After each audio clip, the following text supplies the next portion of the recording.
She had watched her kingdom, her family, and everyone she loved perish because of him. For 10 long years, she lived in humiliation, a queen reduced to a slave. Then one night, after learning that he had gotten the murderer of her child pregnant, she decided to end it all. As her consciousness began to fade, everything around her felt distant and unreal. Didn't he say he regretted taking her as his queen? That he would cast her aside? Then why? Why is he crying so sorrowfully now? Part 2. That was the end of the previous villain, and at the same time, her second life began. She stared hard at her reflection in the mirror, questioning aloud over and over if perhaps it was a dream. If the reason why she was dreaming even in the afterlife was because it was a place she most desperately wanted to return to. Just then her brother comes in wishing her a happy 12th birthday. Her eyes water in an instant, and she immediately rushes to hug him.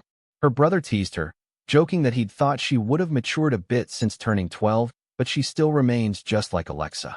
She repeats her age in confusion, prompting her brother to ask if she'd forgotten her own age. He goes on, remarking that it's fortunate the schedule was delayed by the heavy rain. Otherwise, she would have appeared before the king looking completely dazed. Confused, she awkwardly asks what he means by mentioning the king. He looks at her unbelieving and tells her not to say she's forgotten that today was supposed to be her first visit to the royal palace. She drifted quickly into thought, overwhelmed by everything. Her brother's slightly irritable personality, her 12th birthday, the first visit to the palace postponed because of the rain, and couldn't help but question if that really was the afterlife. But if it was indeed the afterlife, then how can the memories of the last be repeating so exactly? And before long she realized.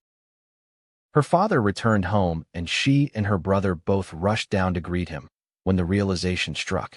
This is not a dream or the afterlife. Seeing that dreadfully resentful face convinces her she has been thrown back to when she was 12, to the day she first met Gishkar. She tells herself that monster must never be allowed into the mansion. She finally saw the look in his eyes back then, the eyes of someone who had lost the will to live, already wandering in an abyss. For a moment, she thought it served him right. She wanted to see him suffer. She hoped that he who tormented her would suffer again. She hoped he would be punished by repeating that hell. In a new scene, her father calmly asks if she's saying he should send the child away because she has a bad feeling. She asked nervously if he would be able to do that for her as her 12th birthday present, and he refused. He explained that he was a slave bestowed upon him by the emperor himself, and she asked innocently if he couldn't just send him away, claiming he wasn't good at his job. Her father sighs in frustration, asking why she's taking things so far. She says nothing, her gaze fixed and distant, sweat clinging to her cheek. In her heart, she whispers the truth she cannot speak aloud. That boy is the missing prince of the Rodbrook kingdom, and one day, he will return to exact his revenge on this place. Instead, she simply reports to her father his eyes are strange, and he looked as if he was going to kill them. Her father lets out a light scoff, asking if she's referring to the slave. Then he remarks that he thought she had matured, but it seems she's still a child. With a firm tone, he adds that he has absolutely no intention of sending the boy away, telling her to stop throwing a tantrum. The warmth he had always surrounded her with fades in an instant, leaving behind a man who suddenly feels so unfamiliar. Her father was part of the emperor's faction and did not approve of the slave system. He was fundamentally kind to people, so the servants liked him. Now she wonders, why, after accepting a slave, does he not show not even a shred of compassion? Somehow she felt she must approach the matter with caution. She tugged onto her father's shirt as she whispered a soft apology. She explained that she just wanted to be a little childish and didn't intend to interfere with his work. The next minute, a gentle smile appeared on her father's lips, and as he bent down to meet her, he reassuringly told her it wasn't entirely impossible. That is if she were to take her mother's place, but she's too young right now, and he wished she would just hurry up and succeed him. Her father informed her MANHWA will be in charge of the manor as she has always been, and suddenly she snapped, declaring she will take care of that herself. Instead, her father gently thanked her for the thought alone, as she was still too young and hadn't even learnt about managing the mansion.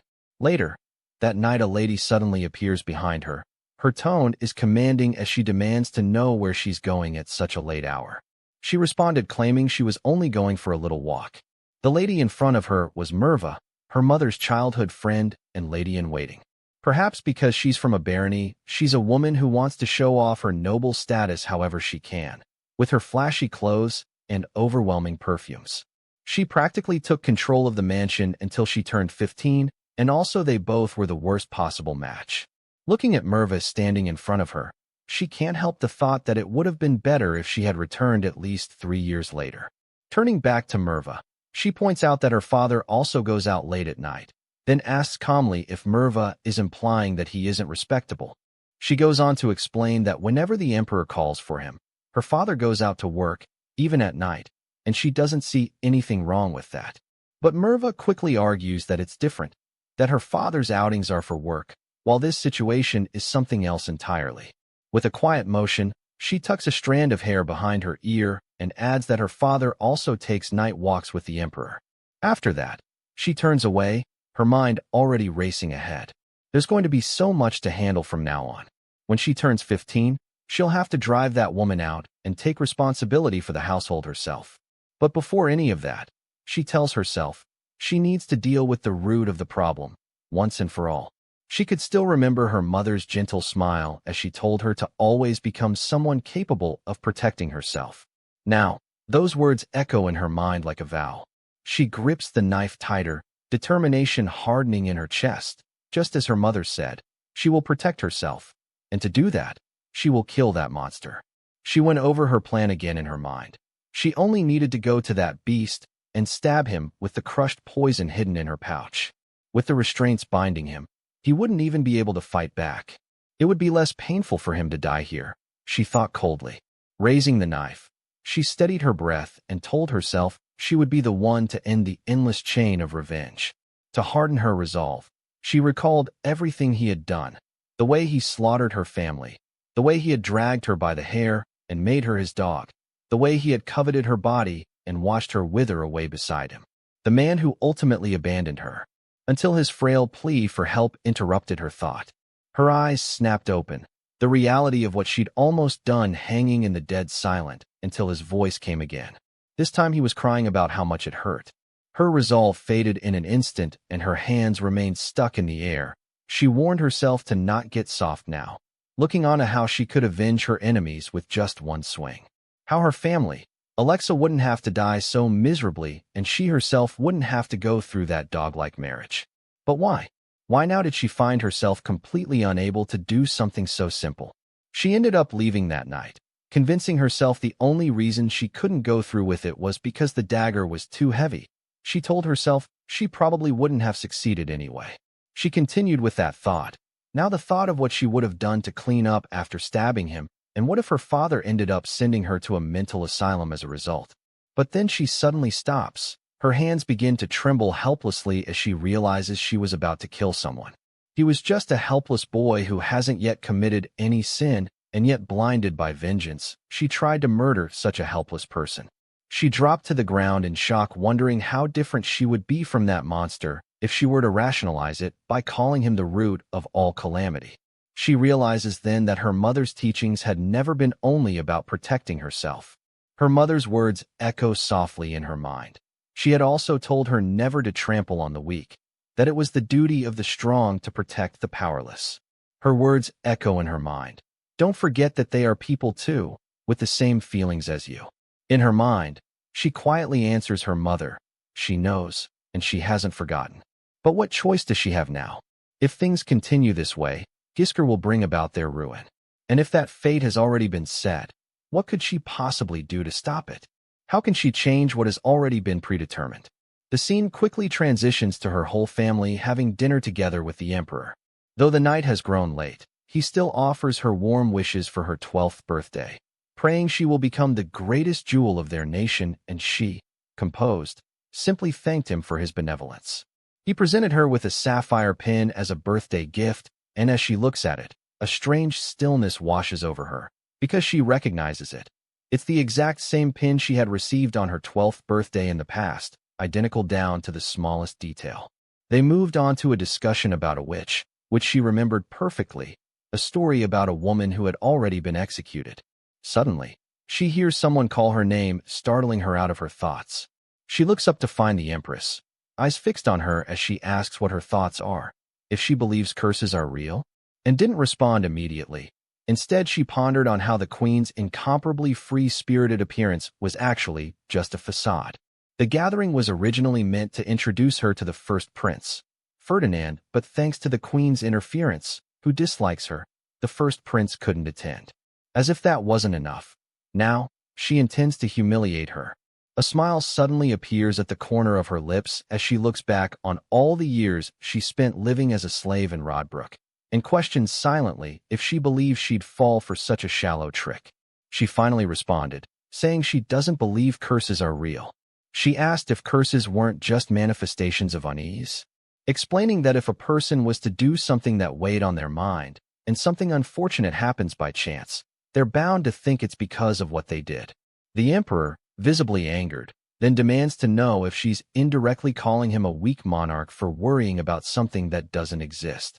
Noticing the shift, her father quickly shot to her defense, trying to explain that isn't what she meant, while she wonders how her words got twisted like that. However, she doesn't let that shake her.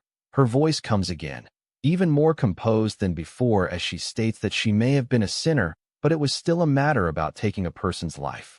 The fact that the emperor looks back on it several times, is that not a sign of your compassion and prudence as king?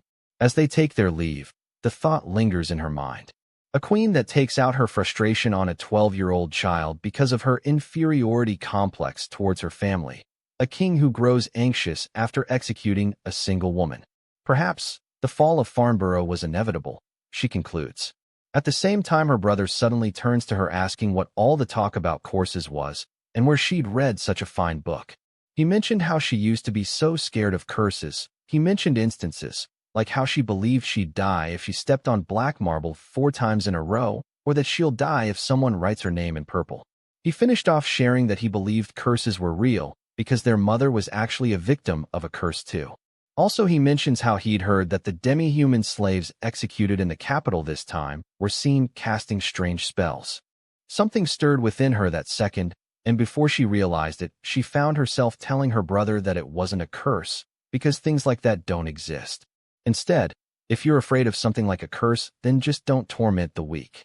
She felt fulfilled inside her the minute those words left her mouth. A curse is the unsettling feeling that comes after tormenting the weak. It remains like a curse, constantly holding you back. The witch's curse is for the woman. The slave's curse is for the weak. Therefore, a new resolve sprayed within her. She just has to not make him a slave and not torment him. The next time she speaks, she asks her brother to ride in the same carriage with their father when they go back, because she thinks she needs to go to the temple. In the temples of Farnborough, dragons are carved into every pillar. Unlike the barbaric Rodbrook, which sees dragons to be hunted, Farnborough sanctified dragons as messengers who deliver the words of God. When she was young, she often came to pray for her mother's peaceful eternal rest, but after losing her family and country, she lived believing there was no God. But in this situation, her return to the past, she's confident it is surely a miracle from God. She knelt in the temple praying for God to give her an answer if he truly existed. She prayed to hear his voice so she could find the path she had lost, how she could prevent those things from happening. Suddenly, a strange voice speaks. It tells her she wouldn't be able to stop the glowing river of blood. She turned around immediately, sure she had heard a voice. Then, after finding no one around, she turned back to the dragon statue, wondering if that was the oracle the priests do here, if God had really given her an answer, when the voice came again. This time it told her even in the second life she has received, she wouldn't be able to stop it.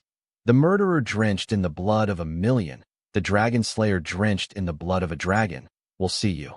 She knew very well that when he mentioned the dragon slayer, he was talking about Gishkar, because on the day his restraints were removed, he fled the mansion and went to the Valley of Dragons, where it was said he defeated Fafnir, the wicked dragon of extreme venom. It was said that because of that he was able to quickly succeed the throne of Rodbrook. The voice came again. This time it emphasized that she wouldn't be able to escape. She would never be able to flee from the grasp of fate that sought to seize her.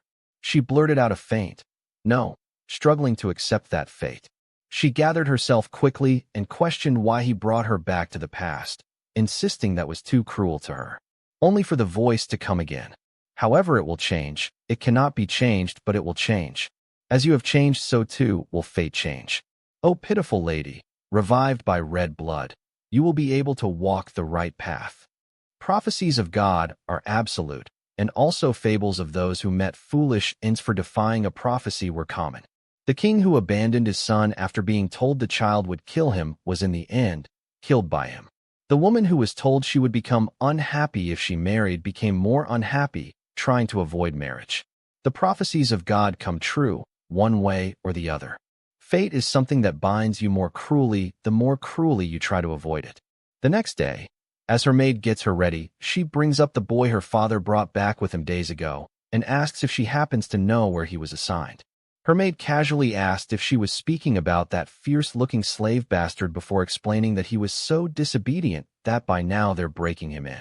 The scene shifts, and she freezes the moment her eyes fall upon the brutal sight before her, the process of breaking in a slave. The guards rush to her side in panic, insisting that she shouldn't witness something so cruel. However, it was already too late. She already realized how great the price of looking away would have been. The Gishkar she knew in her past life was to some extent already broken in. Now to think such horrific violence was hidden behind him, his anger must have been deeper and darker than she could presume to understand or judge. His revenge was all too natural. She immediately orders them to treat his wounds. She orders them to treat his wounds at once and take him to her room after. As she walks away from the scene, the prophecy echoes in her mind. Fate doesn't change, but it will be altered. Although she's still not sure what the right answer is now, she's decided to walk the right path with Gishkar, just like she always has. Later, MANHWA barges into her room, questioning her actions. She scolds her for acting so reckless knowing the Duke is away. She responds calmly that she'd only brought him there because she felt sorry for him, asking what the problem is. MANHWA sighs in frustration before responding to her. She claims that it's improper for a lady to bring an outside man into her room, and it doesn't budge. Instead, she responds that she'll simply move him to the room next door. This time, MANHWA's point was correct. The rumors that surround a noble lady and a male slave are truly filthy, but to imagine such things about a mere 12-year-old. How vile. She thought of how even with MANHWA's insolence, she wouldn't be able to kick her out right now since she's a lady-in-waiting who has her father's strong protection, and until she's in charge of the household, she's as good as the mistress. So for now, the best she could do is simply feign ignorance. She raised a finger to her lips, feigning confusion as she asked what it means to bring in an outside man. MANHWA responded claiming it meant bringing in an ill-bred, lowly man like that. Then after thinking hard she speaks again. Then what MANHWA is worried about is between a man and a woman. That is to say, a sexual union between me and him. Is that it? She asks if she's worried they both might strip down and press their bodies together, or whether she's worried that her pure body will be sullied. MANHWA's questioned in disbelief where on earth she heard such things. While and only continued, barely lifting her head, she metoned how she was only 12 years old and asked how she could possibly press her body together with him. She asked MANHWA if she really believed she would do something like that, if that is how she really thinks of her. Meanwhile, MANHWA's face twisted in anger. She was laughing inside at her insolence. She'd thought she was just a docile little sheep acting innocent or clinging to her for dear life, but now it appears she's been getting too big for her britches lately. She considers lashing out, telling her not to overstep her bounds, but reporting to the Duke all about her selfishness seemed better. After all, she was the mistress of the mansion at the moment. And for her, not even dry behind the ears to challenge her authority? She'll have to show her what happens when a mere 12-year-old like her tries to climb up. However, before she could react, Diana rushed forward and wrapped her arms around her, complaining tearfully that it was hurtful. She clung to her tightly, insisting she wasn't that kind of vulgar person, explaining how her mother had always taught her to be a proper and virtuous lady. She went on to say she only felt sorry for the boy. A quiet sigh escaped her as she realized Diana was only 12. No matter how composed she tried to appear, she was still just a naive and inexperienced child. As a move to comfort her, she assured her she understands and she requests for her to call a proper physician. After she takes her leave, she turns around to find Gishkar already awake. However, just as she checks with him to see if she'd perhaps woken him up by being too loud, he suddenly yells for her not to come any closer. She stood, completely shocked. while she wondered why he was suddenly looking at her in that position of all things, like she was some kind of pervert. He remembered who she was. The first day he came to that house, she was wearing fine clothes. The damned girl who was staring at him with those clear eyes. She let out a sigh before informing him a physician will be there soon to look at his wounds. Before leaving, she also dropped some clothes for him to change into when his treatment is over. As she laid the clothes out for him, he asked why she was giving him something like that, and she responded casually, saying it was because she felt sorry for him. His jaw tightened in anger as he asked her not to look down on him like that. His hand trembled as he thought of how it was only to soothe her own guilty conscience. He warned her not to dare try to pity him with her half-baked sense of morality. He's seen her type too many times. In the end, it's all just a fleeting emotion. Besides, the ones who'd put him in that situation were her family. However, before he realized it, she was already so close to him, reaching for his restraints as she muttered a soft apology, and how it all must have hurt a lot.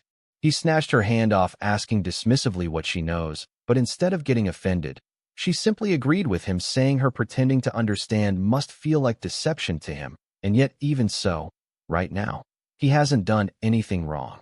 The physician arrived, and she had to stand to the corner. She snuck a glance at Gishkar, admitting her hate for him in her mind. She hates him for killing her family and destroying her house. She accepts that he had his reasons. He must have had no other choice, and yet he had such strange tastes. She stood in front of the door, questioning why he had to give that snake a child. Of all people, to the woman who got rid of her child. Did he hate her that much? My monster, your revenge was a success. She came to understand just a little what kind of hardships he went through. She learned that the mystery of a leash is worse than the pain of being hit, and in the end, she's come to sympathize with the person he is now. Later, her father orders her into his study. He confronts her about how she asked him to personally throw away that servant, but now she's even brought the boy into her room. Turning to her, he remarks that it was fortunate she was still young.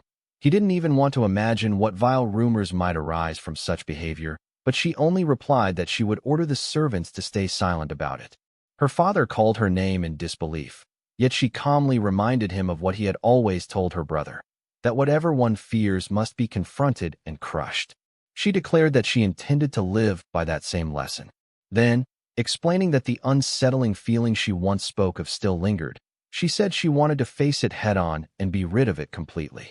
Finally, she lifted her gaze and reminded him that he hadn't given her a 12th birthday present yet. Give me that slave.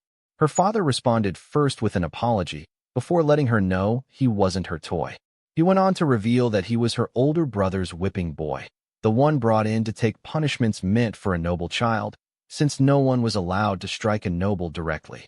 She went pale the next instant at the shocking revelation. Her brother was so bad at his studies that they brought in a whipping boy. Something cracked within her, and she declared that she'd even take on the role of a mother so well that her absence wouldn't be felt. She also mentioned how she'd never had anything of her own even until then, but her father simply replied that he wasn't aware even the clothes she was putting on weren't hers.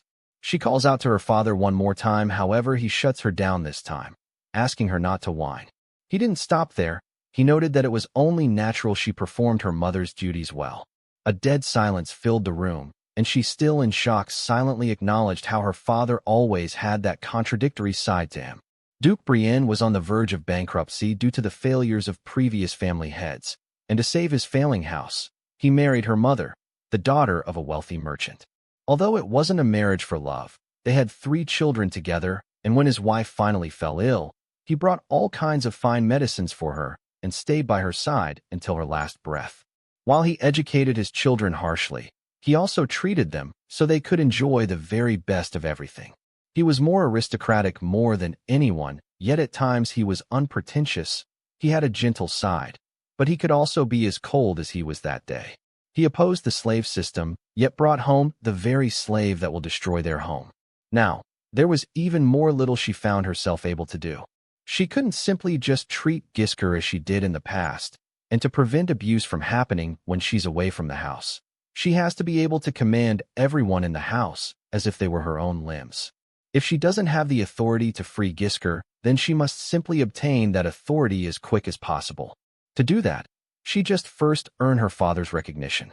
He dismissed her afterwards, claiming he no longer wished to speak with her on that matter when she suddenly offers to attend the upcoming birthday party for the princess. Just as she thought, that offer caught her father's attention and he rose to his feet, confusion evident as he asked how she knew since he hadn't mentioned that matter to her yet, but she only responded with a question. Her Highness, the princess is afraid of men because she was attacked by a male assassin, isn't she? She didn't wait for a response, she simply continued stating the obvious. If he attended with another noblewoman, or simply took one of his vassals, it could spark rumors about him remarrying, so he'd be better off taking her. Lastly, she promised not to disappoint him. The scene shifts to Merva exclaiming in shock when her maid delivers a news to her. The next time her words are clearer as she asks if the timid young lady really will be attending the princess's birthday party, and the maid again confirms it. On one swift motion, she slams her hand against the table, sending everything on it crashing to the floor in pure outrage. Her voice rose sharply, trembling with fury as she questions aloud what the Excellency himself was thinking, recalling how she asked him to scold her over the slave, but instead, he gives her a chance to go to a party. Her hands clamp tightly around the table as she mumbles on about how that spot was meant to be hers, that opportunity, but that damn Diana Brienne, that wretched little, just like her mother. She turns to the maid and demands to know if she isn't going to clean up the mess she'd made before turning away, her mind lingering on how she had thought. Handling one timid little girl with no backbone would be a piece of cake, but now, things seem to have gotten complicated. She presses her teeth together, noting in her mind how in that ducal house with no proper mistress, she is the queen, and the right to those expensive teacups that are the property of the ducal house. The rarity leaves not being an exception, and even the right to punish the useless maid in front of her are all hers. Suddenly a loud scream fills the room. She'd stomped on the maid's hand and offered a careless apology before blaming her, asking why she was acting so sluggish and caught her eye like that, calling it irritating before giving a cold order for her to clean up all mess, even down to the last drop of blood. She stepped outside briefly, thinking there had to be another way. She couldn't just stand by and do nothing. When an idea suddenly came to mind. Our young lady must be the most beautiful one at the royal palace.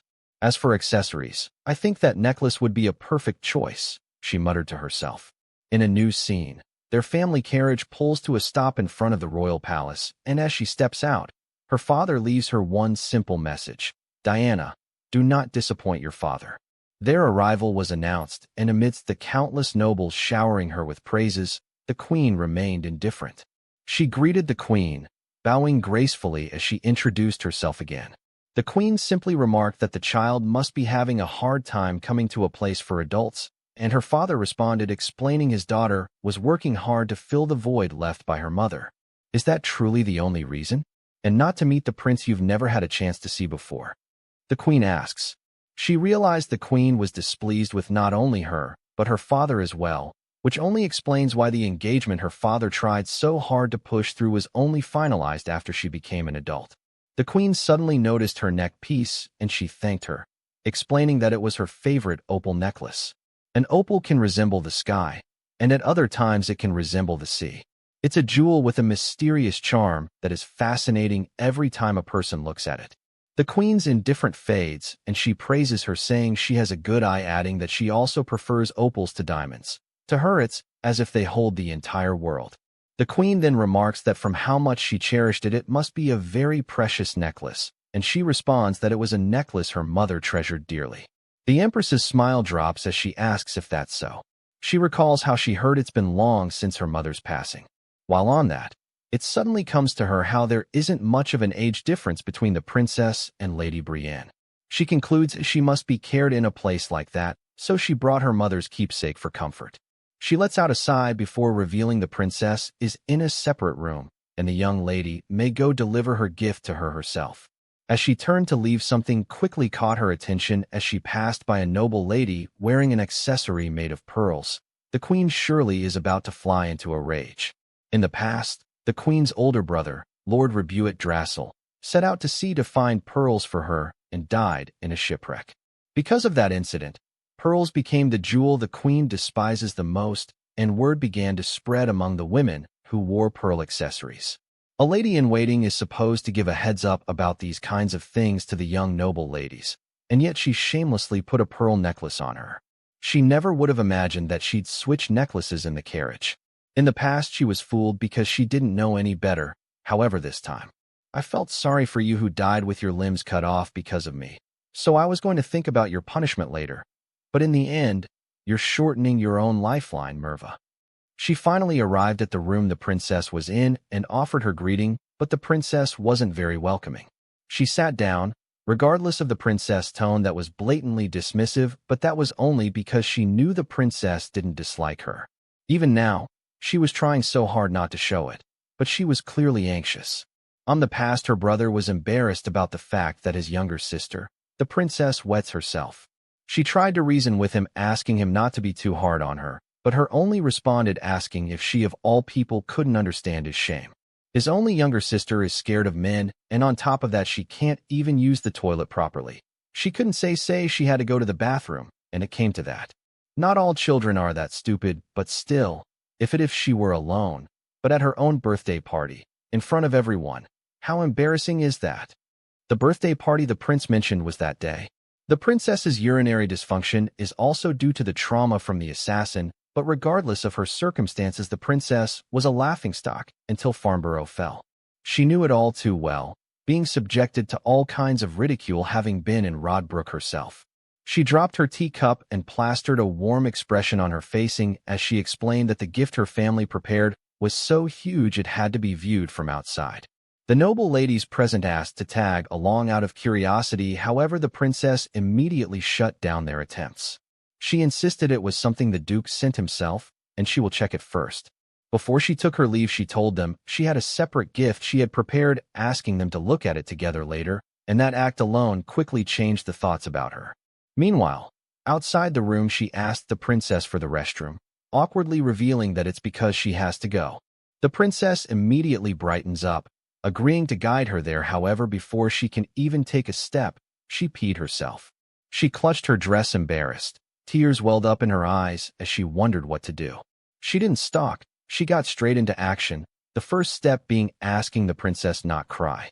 Her eyes shifted to the door as she pondered on how if the princess cried louder, people will come running from everywhere when witnessing should be kept to a minimum. She assured her it was okay, and since the skirt wasn't wet, yet they'll only need a change of underwear. She called for a night and explained that they'll need fresh underwear. They agreed to meet in the restroom, and as she hurried away with the princess, she couldn't stop crying about how she's become a bedwetter. However, and hushed her, explaining that she kept on crying, it'll show on her face, and also she needed to hold her skirt tighter so it doesn't get wet. And lastly, she made a promise to her not to tell anyone. Later, she heard the princess' voice as she stepped out of the restroom, softly thanking her. She proceeded to give her life advice, like if she often feels like going to the bathroom, to just pretend like she's drinking tea, and also salty snacks works. Or when it's really urgent, to rely on one of the attendants, say the queen has called, or that something important needs her attention. She throws in a little more, assuring her it's okay if she says she needs to use the bathroom a few times. It's nothing to be embarrassed of.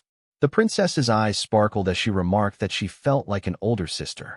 She then took her hand, her voice calm and sincere, saying that she owed her so much. After a brief pause, she looked at her with quiet earnestness and asked if there was anything she could do to repay her kindness. She was stunned at first, but then she quickly spoke. She explained that the big gift her father supposedly gave her never existed and asked if she could explain that nicely for her. The next day, her father's voice came demanding to know what she'd done. She stood confused, so he brought up the rumor going around that House Brienne gave the princess a most precious gift, yet their family hadn't prepared anything of the sort, and still the queen even sent him a return gift through her. She stared intently at the item in the box. The flower language of lavender was silent, so the queen must have learnt the whole story and sent her that to tell her to keep quiet. Outside her thoughts, her father urges her to explain what everything means, but she just offers a soft apology, as she tells him the exact detail of everything that had happened. He responded simply saying he sees, then his face brightens up as he praises her, saying she'd done really well. He tells her he doesn't know the reason, but since the rumor has spread, everyone will imagine it just have been the rarest treasure in the world. He goes on showering her with praises. He tells her those kinds of misunderstandings are welcome, that he'd told her to do well, but he didn't expect her to do so well, confirming she's truly inherited her father's blood. As a gift, he agrees to grant her the slave she wanted. Now that Gishkar is hers, she thinks she must hurry and meet Gishkar. She recalls how she couldn't even show her face before without a proper excuse, worrying it might cause a scandal. She only hopes nothing has happened that whole time. She orders her maid to bring her coat, and when asked if she was going somewhere, she responded that she was going to the barn, casually asking if that wasn't where the boy worked. Her maid voice came again. This time she asked her why someone as previous as herself would concern herself with a slave like him. Again she noted she should only look at noble and fine things. She didn't bother to respond. She only asked that she fetch her coat, so she'll go alone. However, her maid offers to with her, insisting she couldn't let her see the slave boy on her own, since if the head maid found out, she'll surely scold her harshly. She repeated her words, but in form of a question. Then she turned to her and asked if she knew she was the one who was actually putting her in danger. She noted even the maids won't obey her, and asked if she then thought the slave will respect her. Lastly, she asked her to stay behind if she truly respected her, as she didn't wish to punish her. She finally arrived at the barn, but she paused just as she was about to ask if he'd been well. He didn't have to speak. His appearance quickly answered her question. She stood there overwhelmed. She wondered why it looked like his complexion had gotten even worse in the meantime. Until she convinced her father, it was hard to see him directly, but she made sure to have the maids deliver food and clothes to him. He speaks for the first time, asking if she only now remembers him. He let out a bitter chuckle as he remarked that the young lady, if the house truly is fickle. His next question came as a shock. Is that why the servants look down on you? You know something? The workers here say you're just an ignorant fool. They call you a stupid, unpleasant girl. The headmaid's puppet pretending to act all grown up. Maybe you think you look dignified right now, but don't fool yourself. And however, just let out a sigh followed by an apology, as she clarified that she'd never thought of herself in such a way, and it doesn't matter what those low-ranked ones whisper behind their backs, so he doesn't need to know anymore. She went on to inform him that her father had granted her permission to make him her personal slave. His eyes widened in shock, disbelief flashing across his face as he stammered out a stunned "What?" She asked if he didn't want her to become his new master, and then presented him with a choice so that he can take her hand willingly and not by force. She brought up how he already knew she had no influence in that house, and revealed, as a result, she wanted to have her own person too. Even if she can't promise complete protection, she swears to call him by his name and not as a slave. She extends her hand forward, her voice gentle as she asks him to please choose her. However, he doesn't seem moved. He simply asks if she'll throw him away again if she gets tired of him, while holding her hand like that storms off, leaving her behind in total confusion. Just then something came to her mind, and she immediately asked if he hadn't received the clothes and food she sent all those time. He simply forces a laugh before stating that whether the servants intercepted the things she sent or ignored her orders, he understood that she never really had any power in that mansion. But he still doesn't get it. Why go that far with a slave like him? Her lips gentle part open as she admits it's because she can't bear to let it go. She mentioned how he was dragged like a dog, not treated like a human being, and beaten like a dog, and she hated that. She confessed to herself she could no longer look away or smile, pretending not to see someone else's suffering, as even she, who returned the same under the name of revenge, was already in enough pain at that time. The memories flooded her mind. Her head pressed against the bed while she grabbed onto the sheets, mumbling about how much she hated it, asking him to stop, and he remained indifferent, only remarking that she only opened her mouth when pushed that far, asking if that was all she wanted to say. While she pondered silently in her mind on how it happened again, Gishkar sometimes threw out meaningless questions like that, in a bed where she had no say, tanking her hair as if handling an animal, only ever forcing her roughly, one-sidedly. So just what did he want from her? He grabbed her face, asking her not to stay silent. Strange, his expression, the tone, all of it changed. It seemed like he was begging her to speak, to say anything at all, to spit it out, addressing her so formally, "My lady." It was strange. She'd never seen that side of Gishkar before. Oh, the scene shifted, and this time he had his face in his palm, while his tears streamed down continuously. She realized, too, that was just her dream. In the dream, he confessed that he'd always thought the scent from her hair was wonderful. He loved it so much it was suffocating, and he was sorry for lying that it was unpleasant. He asked her not to worry, as he promised that all those who'd made her like that, he'll make them pay with their lives. The next minute she opens her eyes and spots Gishkar asking if she's feeling unwell. She responds claiming she was so tired, so she must have just dozed off briefly. She asks if he's checked the new quarters and if all his luggage had been moved, but he simply replied that there hadn't been any luggage to begin with. Then his voice came again asking what she would have him do. Gishkar's quarters were moved to the servants' lodgings, which meant no more beatings, no more staying in the barn, but that alone wasn't enough. She still hadn't received the key to the restraints she was aiming for. Her father drew a line saying he gave the right to use Gishkar rather than ownership.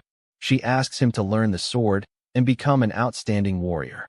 For him to learn the sword and serve her, he knows the situation she's in. She has no one of her own, so she needs his help, of course.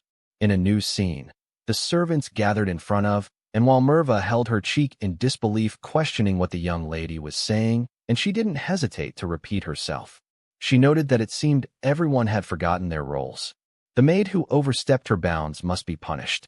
The shock on the faces of the servants of the manor was unmistakable. Their eyes widened, their faces tinged in horror that the young lady of the house used violence and against MANHWA, the actual master of the manor. She furrowed her brows, asking if she truly didn't understand what she had done, before confronting her about the pearl necklace she had given, knowing full well the queen despised pearls. She was stunned at first, but then she quickly switched to a pitiful facade, asking what she was saying all of a sudden, claiming she insisted on it even though she told her it could be done. The young lady simply chuckled as the thought of how if someone happened to come across that they'd really think it was unfair. She didn't like violence. She actually despised it, but right now, she wasn't in a position to pick and choose her methods. Everyone in that household belonged to MANHWA. Her own maid testified against her, claiming she said she liked the pearl necklace. The other maids quickly joined in, however, she simply responded with a sharp, "So? Even if she wanted it, shouldn't she have stopped her?" She flashed her a smile as she stated that is what a maid is for. MANHWA scrambled for words, trying to defend herself, and ended up trying to frame it as a misunderstanding, claiming she never even understood what the pearls meant, but didn't expect Anne's answer to be so dismissive, concluding the problem must then have been her incompetence. MANHWA now found herself in a situation where even if she tried arguing, she wouldn't be able. She ended up having to apologize to the lady. Diana turned to the butler and asked what he thought about filling up the empty headmaid's position, and he agreed. She flashed a smile to MANHWA as she sympathized with her, saying it just had been tough until then, assuring her she no longer had to struggle alone anymore. The one who became headmaid was MANHWA's subordinate. However, if they had used a maid with a poor relationship, it would have only caused more resistance. That morning, she began her day with a stretch. However, when a familiar voice asked if she had finally woken up, she was startled. It didn't matter how calm she tried sounding. Her look had already betrayed her. She asked if Sally shouldn't have come to wake her up instead, and he responded explaining that the head maid had summoned him to do it instead. Just as she rises to her feet, her maid calls out urgently, announcing the visit of the second prince, who insists on seeing her. The second prince. In her previous life, she hardly had any contact with him, and by the time she formally entered the social scene, he had already passed. Born of the second queen, he was the same age as Ferdinand, but died young due to assassination. So now, she can't help but question why on earth he is there for her. She tried greeting him formally, however, before she could even finish addressing him, he rushed to take her hand. He mentioned that he stopped by while on a trip abroad. He also added that she might become his sister-in-law. Gishkar stood to the corner, his mind racing the minute he heard that. She asked why he was there, and he revealed that it was actually a secret before handing her a letter from Ionia. She opened it right away and began to read. It was a simple note of gratitude, thanking her for helping make her birthday enjoyable. The princess also added that she wanted to see her again, but had no excuse to do so and was still too young to host a tea party, and couldn't help a soft chuckle as she reached the last line, where the princess warned that whatever her brother Philip said was a lie. Amused, and commented on how close the two siblings seemed. But Philip immediately tried to deny it, but she just noted how hard it was to visit someone one hadn't spoken to properly at a sibling's request, then added that he was a kind older brother. After that, she told him he was going to help her write a reply to the princess. She set her pen to paper, and a few moments later Philip returned, asking what she had written, and replied that she had asked the queen if they could have a proper conversation together. Philip took the letter, but as he held it, he complained that it was too dull and asked if she couldn't put more heart into it. Before she could respond, he turned to Gishkar and asked him to read it to see if it sounded heartfelt. Gishkar, however, remained silent. The prince repeated the request, insisting he read it, but Anne's attention had already drifted to the side. Noticing something, she called out to the prince. Realizing his mistake, he immediately began apologizing for showing the letter she had written to someone else. He apologized again for being rude, then left at once to deliver the message. As soon as he stepped out, Anne's gaze shifted quickly to Gishkar. Her voice remained steady as she softly asked, "Gishkar, don't you know how to read?" That's all for now, guys. Thank you for watching. Don't forget to leave a like and subscribe for the following parts.